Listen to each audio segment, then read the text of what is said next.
Coach Corey Wayne, and this is my video coaching newsletter. And the topic of today's newsletter is going to be a clean slate.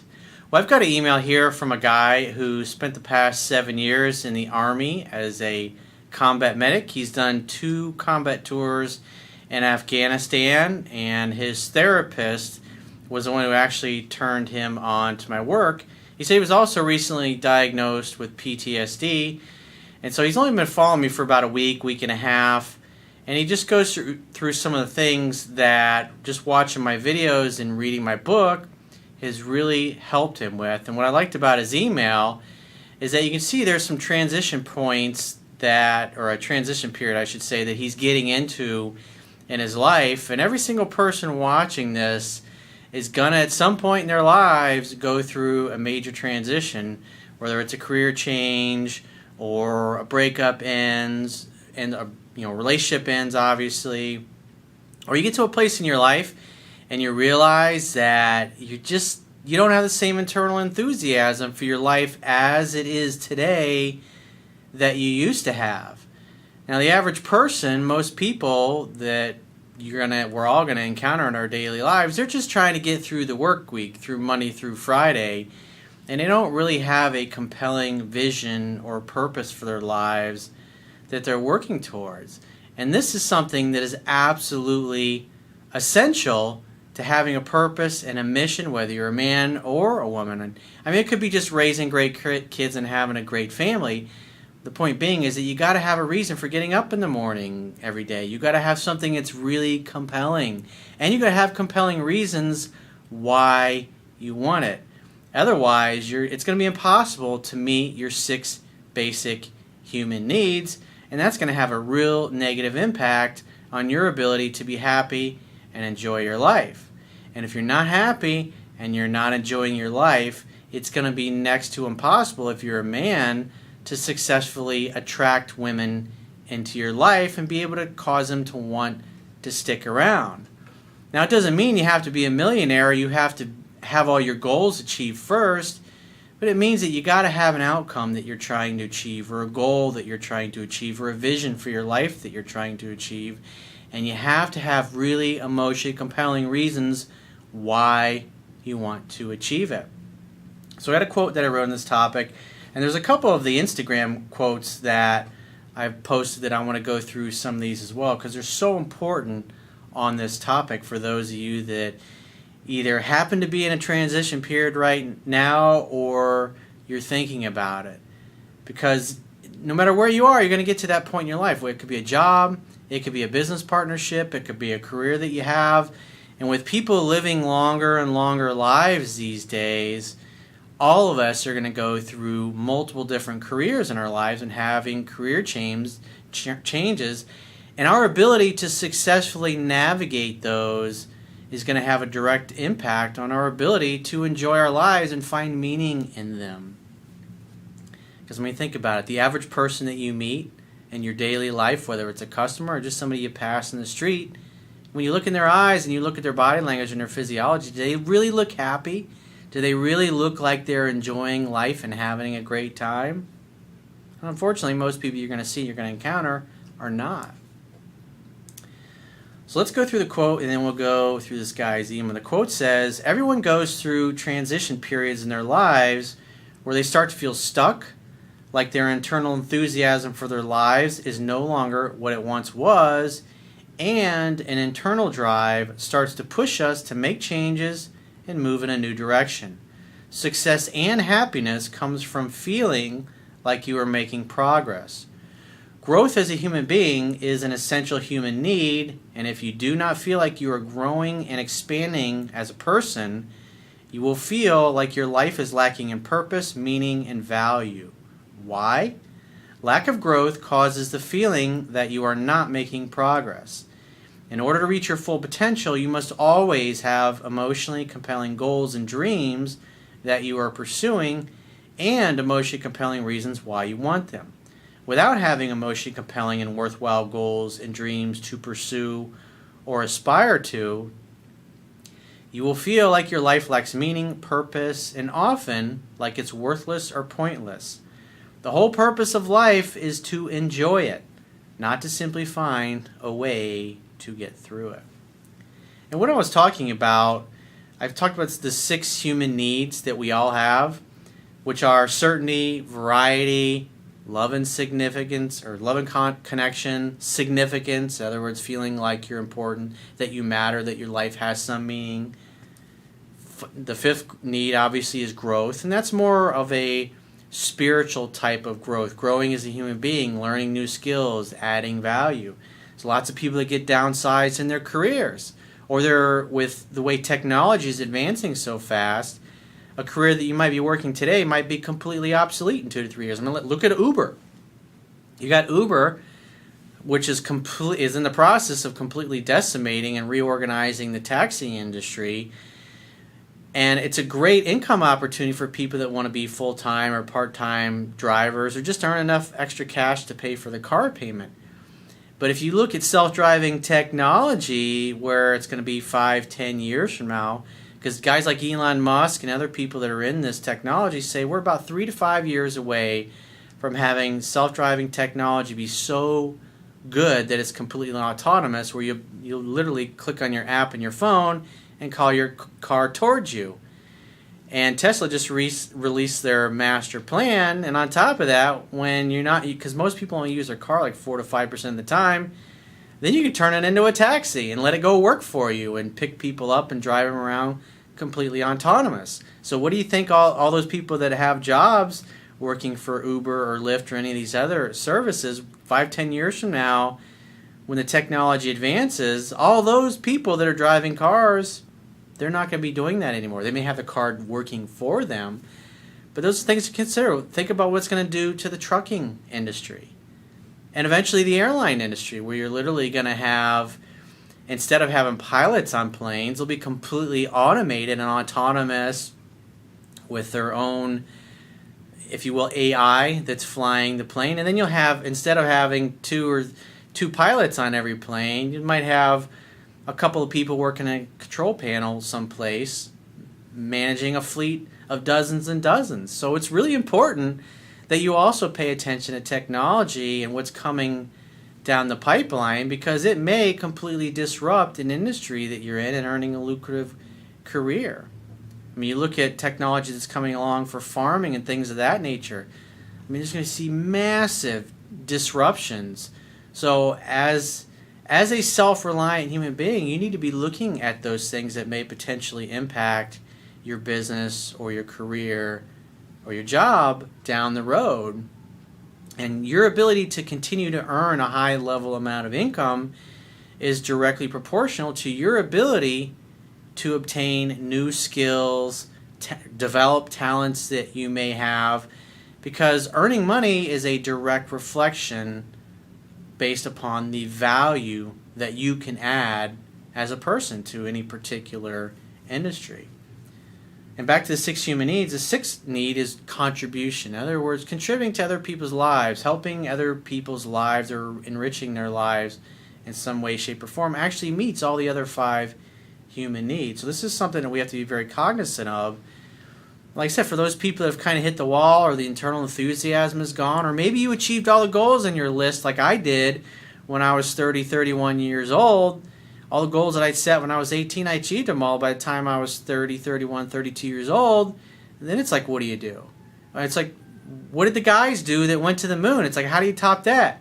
You come back from being a part of this project that was over a decade of your life invested in, and then you go to the moon and you come back, it's like, how do you fucking top that? And if you look at any of the astronauts, a lot of them struggle with alcoholism. A lot of them, their marriages ended in divorce, and a lot of them really struggled after the space race was over and when the space program was discontinued.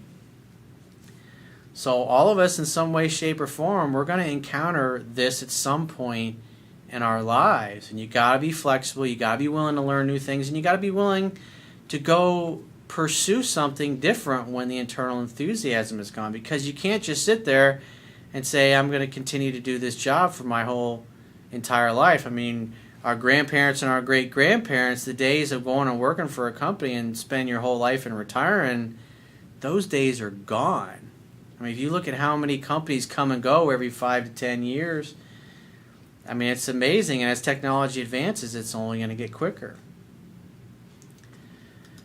So let's go through this guy's email. He says, "Hey, Coach Corey, I'm writing today to say thank you for what you do.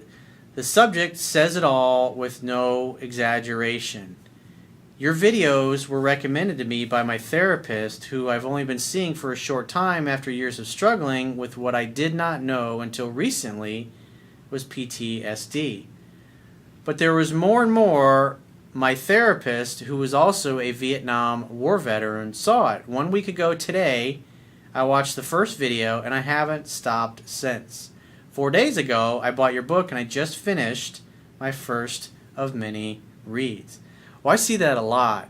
People will find out about my work, and then they just start binge watching.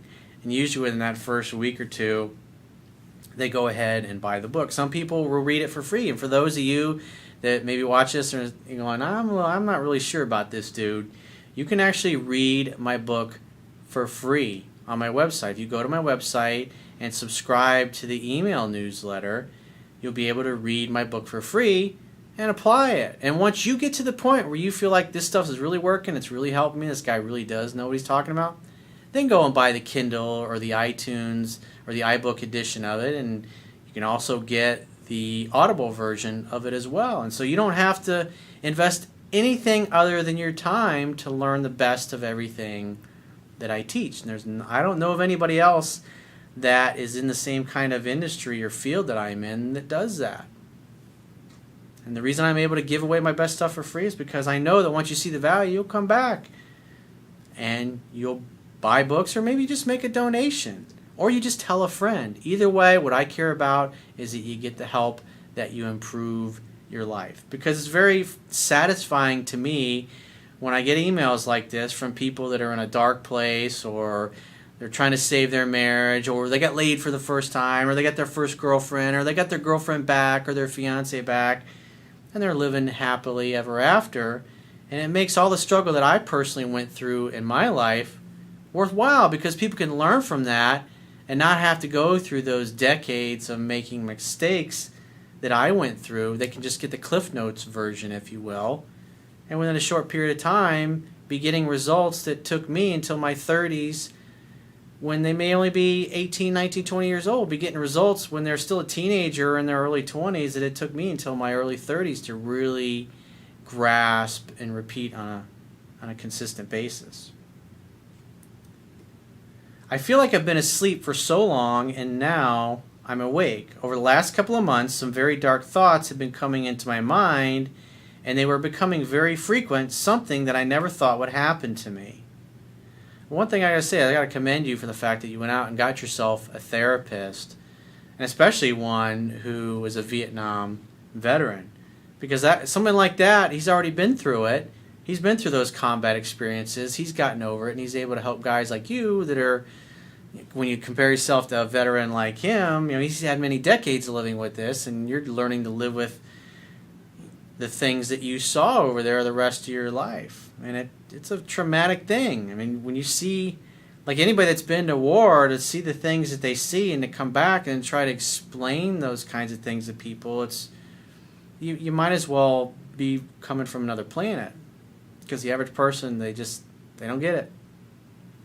1 week after your work came into my life, and now those thoughts are all gone. I feel more alive than I've ever felt in a very long time, and I'm hungry for more. It's like that, again, that one of our 6 essential human needs, the 5th need, is growth.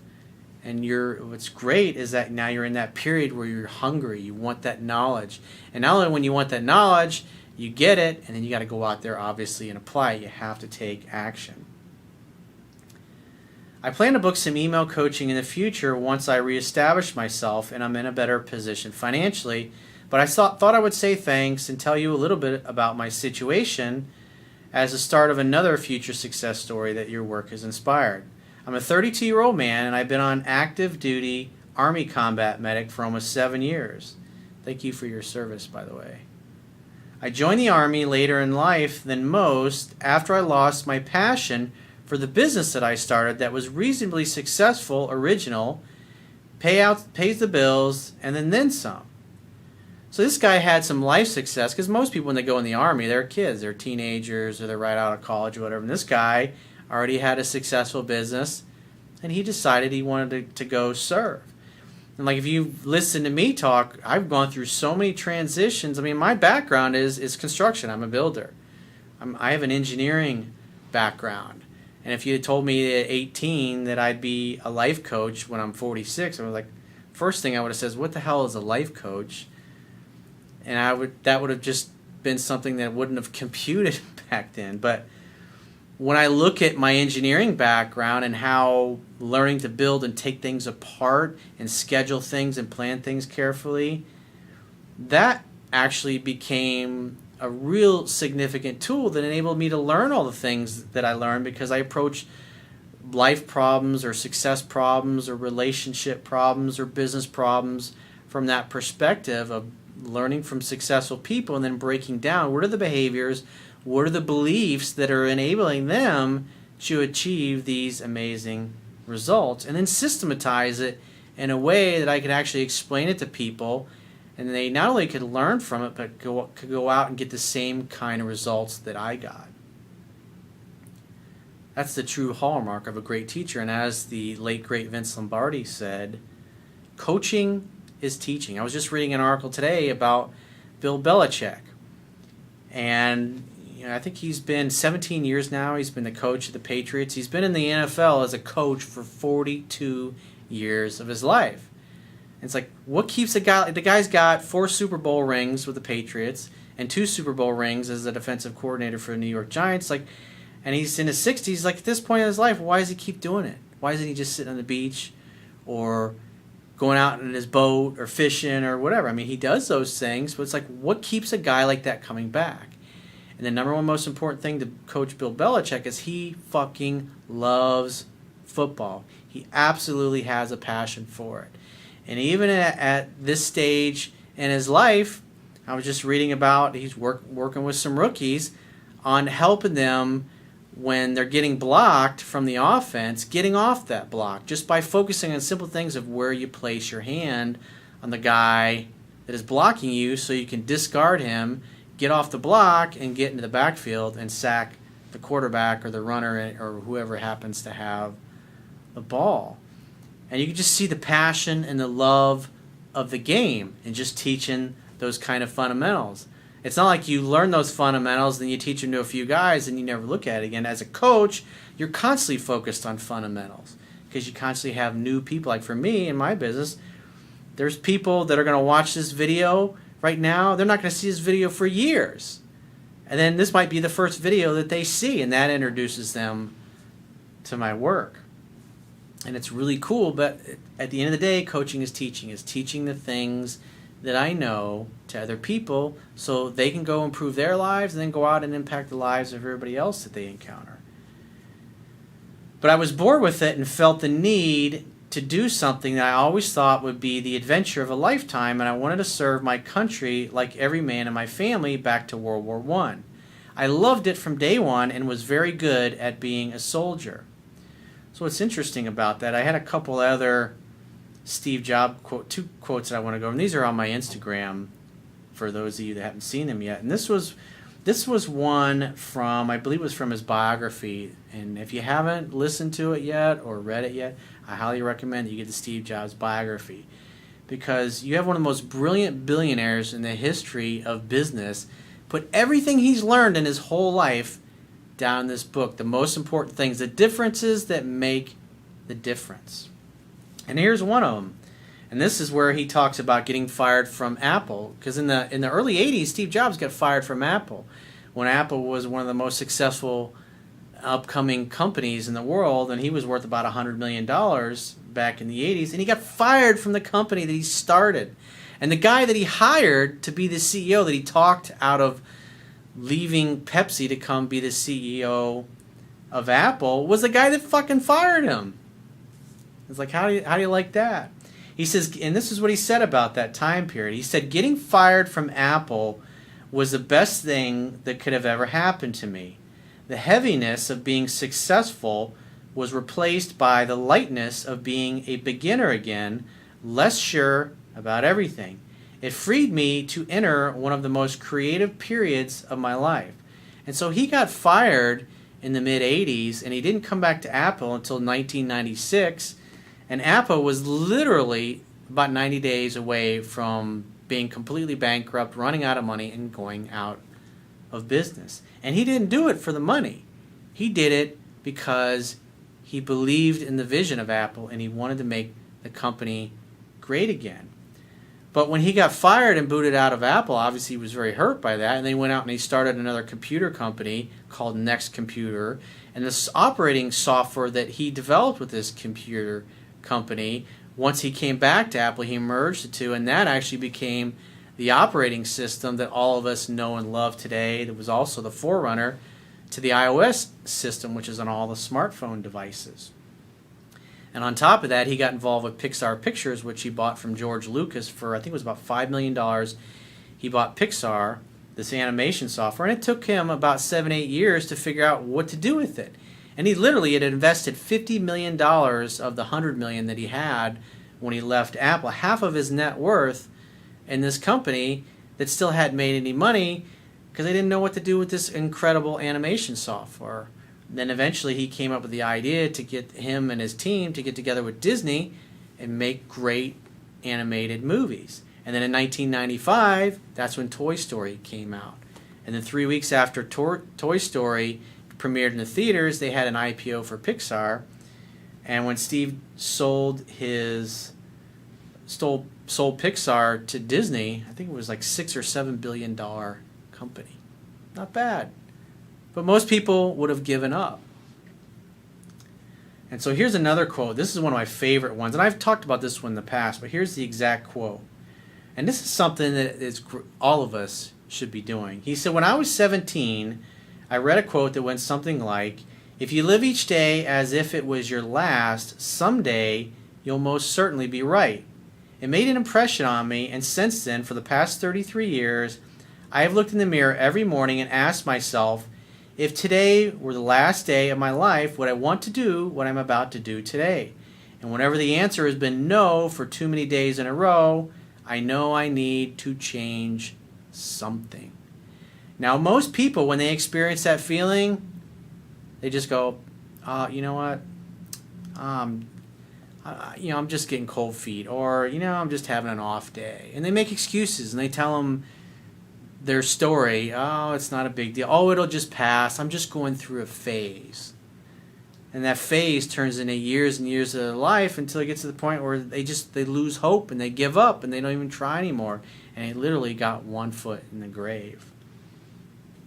And that's a fucking tragedy. So back to the guy's email. He says, "I loved it from day one, and I was very good at being a soldier. And in November of 2010, I left America for Afghanistan. I was attached to an infantry platoon who became my new family.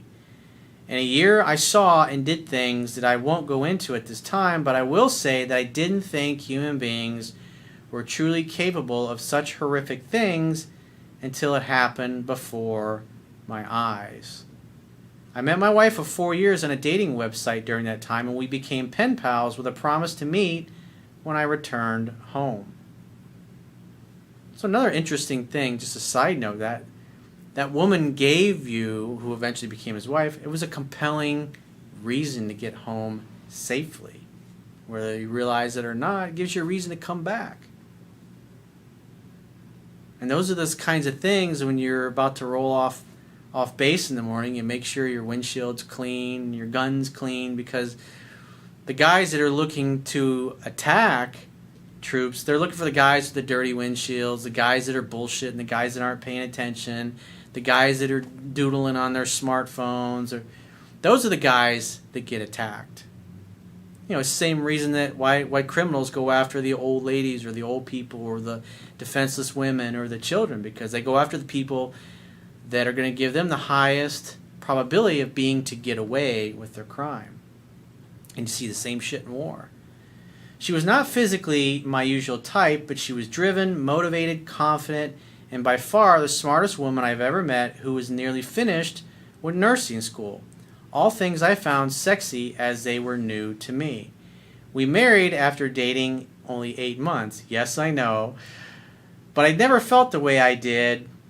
Remember what I say about sales. People buy based upon emotion, and they use logic and reason to justify their purchase.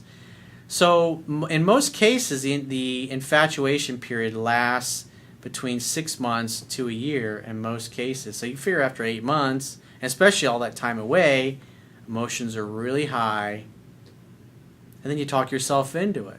But you really don't know that person because you've been away for so long being deployed. But I never felt that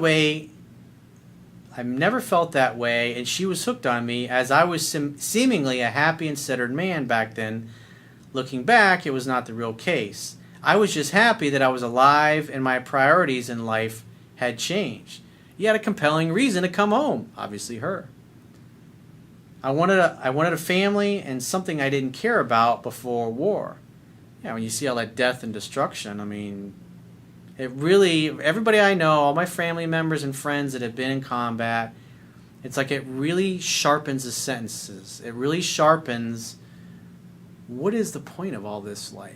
Am I just another fucking meat sack walking around? Is there something else going on? Is there, people really question their belief systems, especially their spiritual beliefs.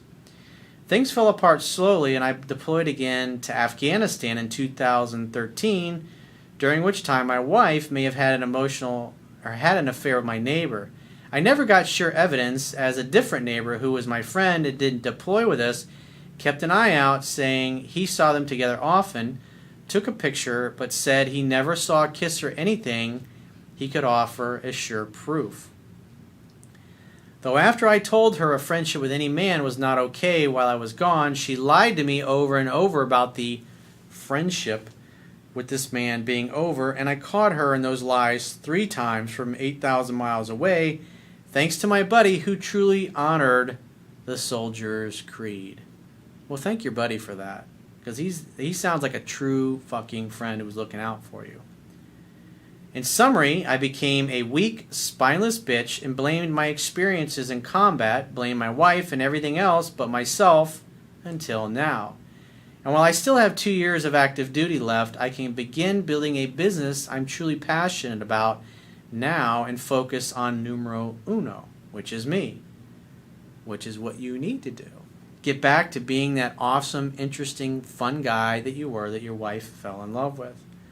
There's a lot more to how fucked up my life has been these last few years, but I already sent you a book instead of a thank you message. Thank you so much for what you do. Well, thanks again for your service and what you do. Because without guys like you, I wouldn't be able to sit here in the comfort of an air-conditioned office and share these things. So without you, I couldn't be me. I couldn't do what I do. So thank you for that. And for those of you who'd like to get my help personally, you can go to my website, click the products tab at the top of your screen on any page of my website, and just follow the instructions for booking whichever coaching option works best for you. And I will talk to you soon.